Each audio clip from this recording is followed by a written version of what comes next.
যে সমস্ত খাবিস জিন থাকে, এই সমস্ত কি এত শক্তি থাকে কি একজন মানুষরে মাইরা ফেলাবো বা একজন মানুষের থেকে বদলা নেয়? বরপাটা যেটা মেডিকেল, ওই জায়গাটা একটা সময় শ্মশানময় ছিল, মানুষ ছিল না। ওই পাশের মানুষরা বলতো সন্ধ্যার সময় একা ওই জায়গাটা যাওয়া যেত না, কোনো প্রেতাত্মা তাদেরকে আক্রমণ করতো। আজকাল কিছু কবিরাজ বেড়েছে, ফকির বেড়েছে, সাধু বেড়েছে।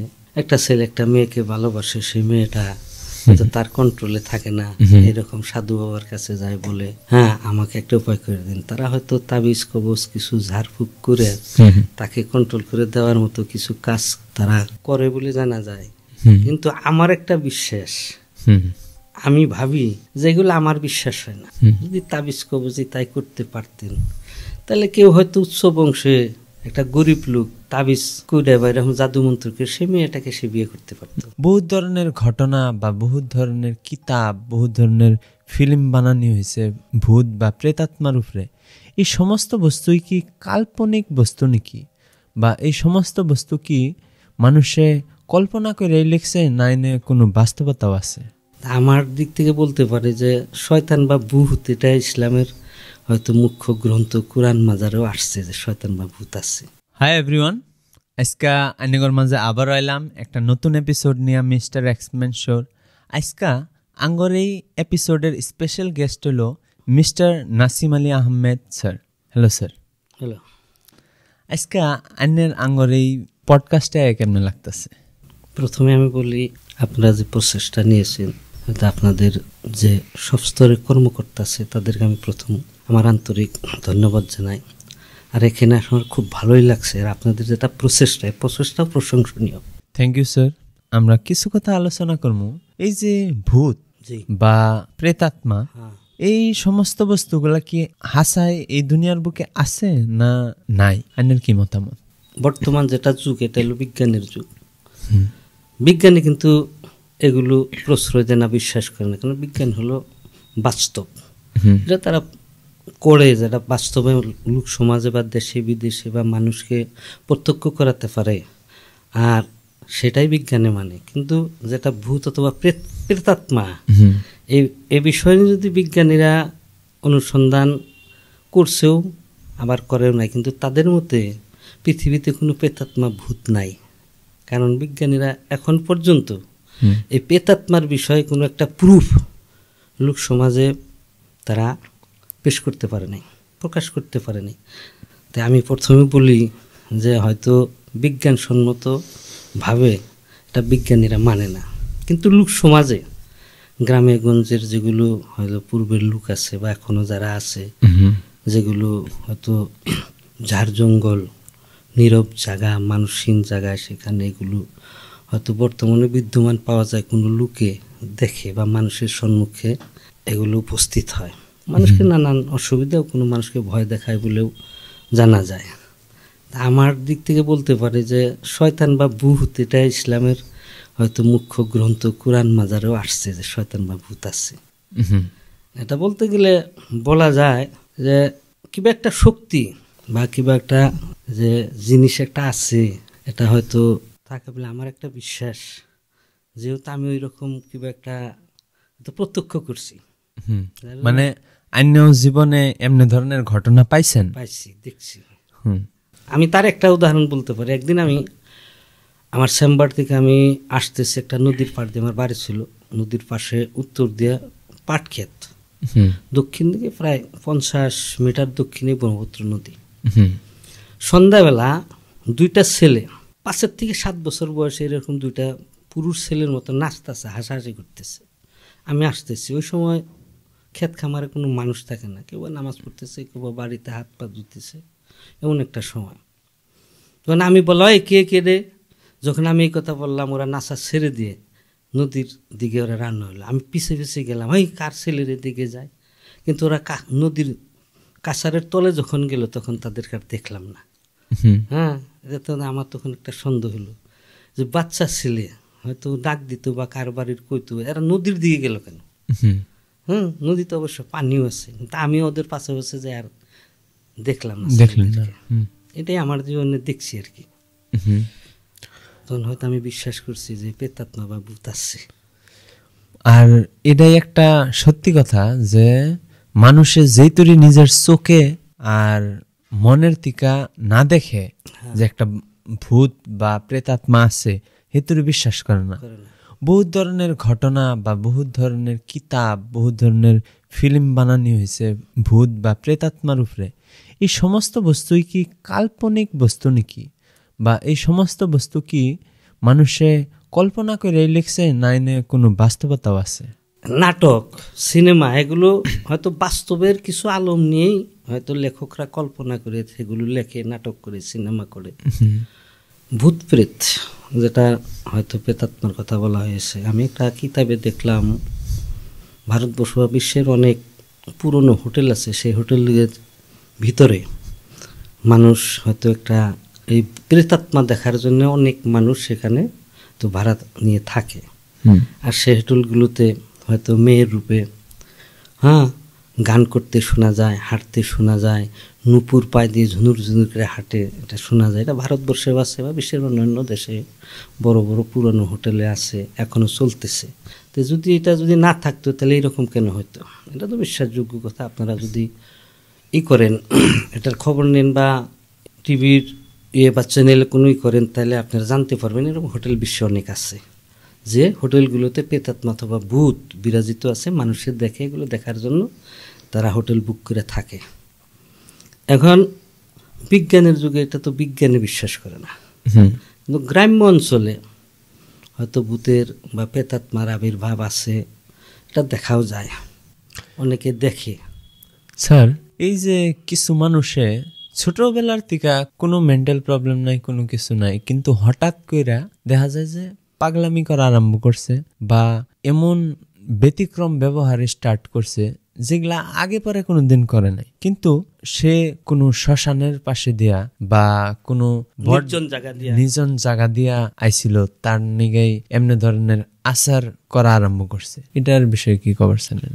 এখন গ্রামে গঞ্জে এরকম পাওয়া যায় যে একটা ব্যক্তি হয়তো মেয়ে হইতে পারে, পুরুষ হতে পারে, সে নর্মাল ছিল, কিন্তু কোনো একটা জায়গার থেকে যখন আসলো, আসার পর সে তার যে পূর্বের যেটা স্থিতি, সে স্থিতির থেকে অন্য একটা আচরণ সে করা শুরু করে, যেটা হয়তো তার পূর্বে ছিল না, আর আশাও করা যায় না এমন কিছু আচরণ সে করে। কিছুদিন পূর্বে আমাদের ওখানে একটা মেয়ে এইভাবে তার আচরণ করা শুরু, গরিব লোক, তার স্বামী বোন অনেক কষ্ট করে তারপরে কবিরাজ দিয়ে তাকে হয়তো ঝাড় ফুঁক দিয়ে ঠিক করেছে, মেয়েটা কিন্তু ঠিক হয়েছে। আর এই যে এমনি দেখা যায় যে কবিরাজ বা বাবা বা এই ধরনের মানুষ সমস্ত আয়ের পরে যে সমস্ত ঝাড়ফুঁক দিয়া ঠিক করা হয়, তো পরে আর জীবনে এই ধরনের আর কোনো আসার দেখা যায় না। এই যে হঠাৎ করে একটা ঘটনা হলো, তারপরে ঠিক হওয়ার পরে আর জীবনেও হলো না, তো এই সমস্ত যদি ভূত নাই, তাহলে এমনি ধরনের ঘটনা হয় কেন? যেটা ক্ষমতা, এটা একটা ক্ষমতা আছে, কিংবা একটা আত্মা বা কিংবা শরীর, কিংবা একটা আসর হয় মানুষটার সঙ্গে, হওয়ার পর হয়তো এগুলো করার পর সে তার জীবন আর তা হয় না, দেখা যায় অনেক আছে। কিন্তু আমরা আবার সজাগ হতেও হবে। অনেক ভণ্ড লোক আছে যারা সাধু বাবা বা কবিরাজ, তারা নিজের স্বার্থের জন্য গ্রামে গঞ্জে যারা অশিক্ষিত লোক, তাদের সম্মুখে কিছু ভয়ভীতি বা এগুলো ভুল পথ দেখিয়ে তাদের নিজের স্বার্থ, টাকা পয়সা কামানোর চেষ্টা করে। কিন্তু শিক্ষিত সমাজ যারা, তারা এগুলো হয়তো সংস্কার করার প্রয়োজন আছে। আর দেখা যায় যেগুলো বিশেষ করে শিক্ষিত সমাজ, সে সমাজে এগুলোর কুসংস্কার নাই, তারা বিশ্বাসও করে না। আর চিকিৎসা বিজ্ঞান যেটা, পূর্বে চিকিৎসা বিজ্ঞানের যেটা অবস্থা ছিল, এখন বহুত উন্নত। এখন যার ফোকের উপরে মানুষ খুব একটা বিশ্বাসহীনতা আসা গেছে, অসুখ বিসুখ যাই হোক না কেন, মানুষ হয়তো মেডিকেল, প্রাইভেট এগুলোতে মানুষ যায়। তো পূর্বের সেই যে ভুল ধারণা, অন্ধবিশ্বাসগুলো বর্তমান অনেক, বলতে গেলে 90% কমে গেছে। এটা একটা দেশের বা সমাজের জন্য শুভ লক্ষণ। আরো স্যার, এই যে মানুষে যেগুলা লাভালাভ নেওয়ার চেষ্টা করে, এই সমস্ত মানুষের দিকে আমরা কেমনে বাইসা চলবার পারি? লাভালাভ যেটা চেষ্টা করে, আজকাল কিছু কবিরাজ বেড়েছে, ফকির বেড়েছে, সাধু বেড়েছে। একটা ছেলে একটা মেয়েকে ভালোবাসে, সেই মেয়েটা তার কন্ট্রোলে থাকে না, এরকম সাধু বাবার কাছে যায় বলে, হ্যাঁ আমাকে একটা উপায় করে দিন। তারা হয়তো তাবিজ কবজ কিছু ঝাড়ফুঁক করে তাকে কন্ট্রোল করে দেওয়ার মতো কিছু কাজ তারা করে বলে জানা যায়। কিন্তু আমার একটা বিশ্বাস, আমি ভাবি যেগুলো আমার বিশ্বাস হয় না।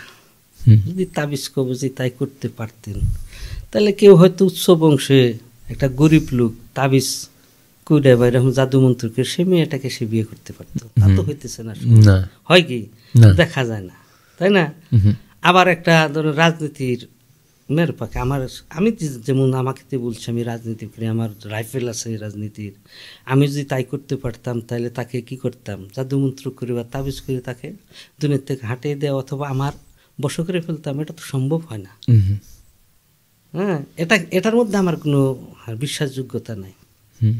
এই তাবিজ বা মানুষের ওষুধ করা যে সমস্ত বস্তু করা হয় এগুলো অন্ধবিশ্বাস মানুষের মনে। আমি একটা ঘটনা আপনাদেরকে বলি। বাড়িতে একটা লোক নিজের মায়ের জিনিস, রূপো সোনার জিনিস চুরি করলো। সে বাড়িতে বাটি চালান দেওয়ার একটা লোক আনা হলো। যে লোকটা চুরি করছে মায়ের জিনিস, বাবাই কবিরা জানছে, বাটি চালান দিছে, বাটি ঘুরতেছে, ওই ছেলেটা পাশে পাশে ঘুরতেছে, কিছুই হলো না। কিন্তু ছেলেটা যে চুরি করে হ্যাঁ জিনিসটা কোথায় রাখছে এটা আমি জানতাম।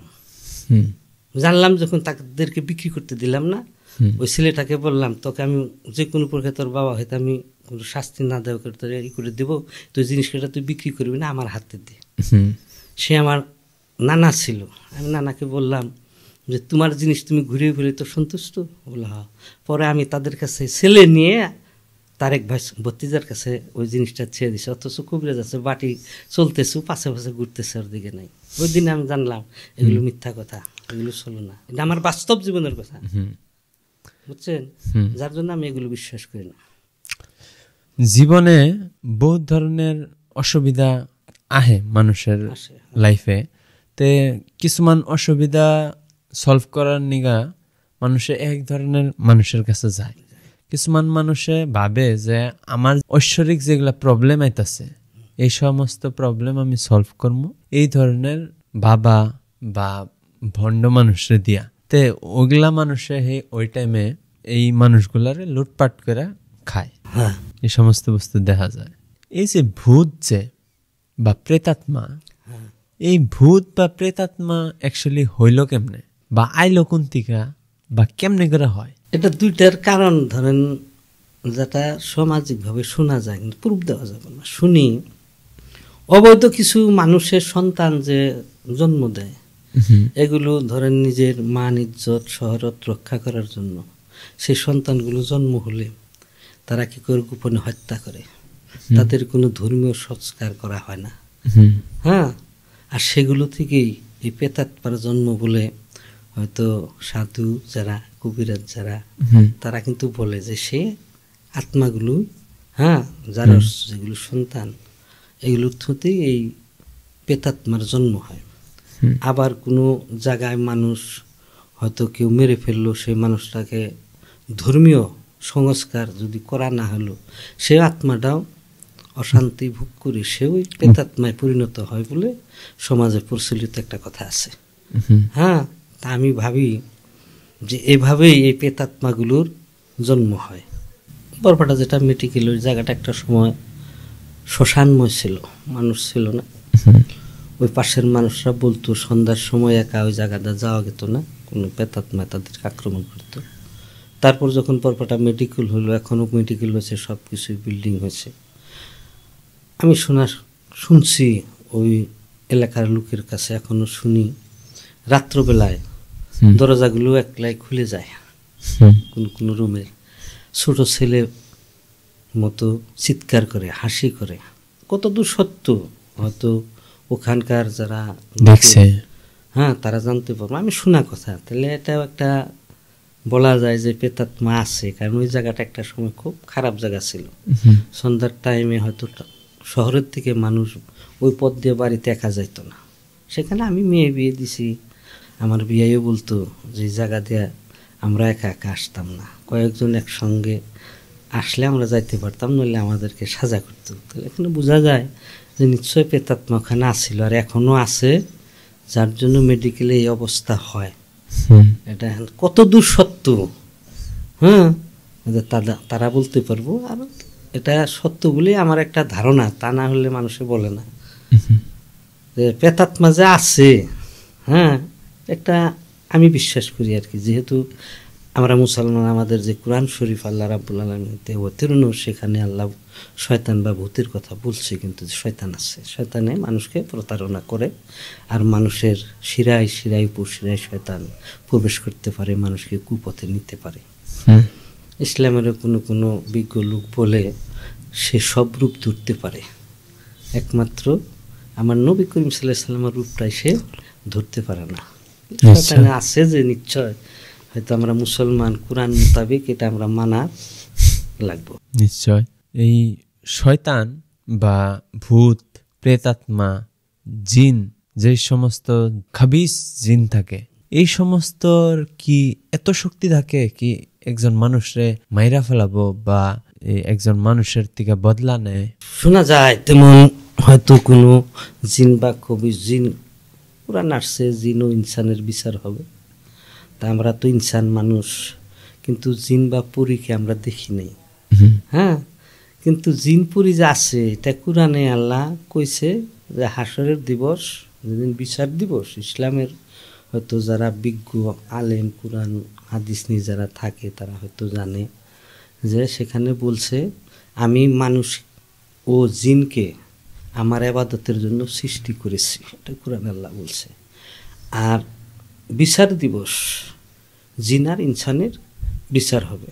তাহলে বলা যায় যে খবিশ অথবা জিন, দুষ্ট পরি আছে, মানুষকে তারা হয়তো ক্ষতি করে। আর যারা ভালো তাদের ভিতরে দিন চলে, তারাও আল্লাহর গুণগান গায়, এগুলো করে ভালো, যেগুলো জিন অথবা পরি। আর যারা শয়তান, এগুলো মানুষের পাশে শয়তানি করা দেখা যায়। অনেকেও জিন ধরলে বা জিনে পাইলে হয়তো আল্লাহর বাণী দিয়ে সেগুলো হয়তো শরীর হইতে সরানো দেখেছি। আমাদের ওখানে একটা মৌলানা সাহেব আছে, উনি এটা করে, ওনার বাড়ি লারকুসি। তো এরকম মানুষকে যখন জিনে পায়, ওনাকে ডাকলে উনি হয়তো আল্লাহর বাণী দিয়ে সেগুলোকে হয়তো বিতাড়িত করা আমরা দেখছি। স্যার, আইনের লগে কথা কয়ে খুবই ভালো লাগলো। আইনে এত মূল্যবান সময় আঙ্গরে দিলেন, ওরা নিগানের বহুত বহুত থ্যাংক ইউ। আপনাদেরকেও আমার তরফ হইতে আন্তরিক ধন্যবাদ। Thank you. আজকে এই ভিডিও জাগর জাগর ভালো লাগছে, নিশ্চয় সাবস্ক্রাইব করবেন, লাইক করবেন, আরও শেয়ার করবেন। আপনাদের সবাইকে থ্যাংক ইউ।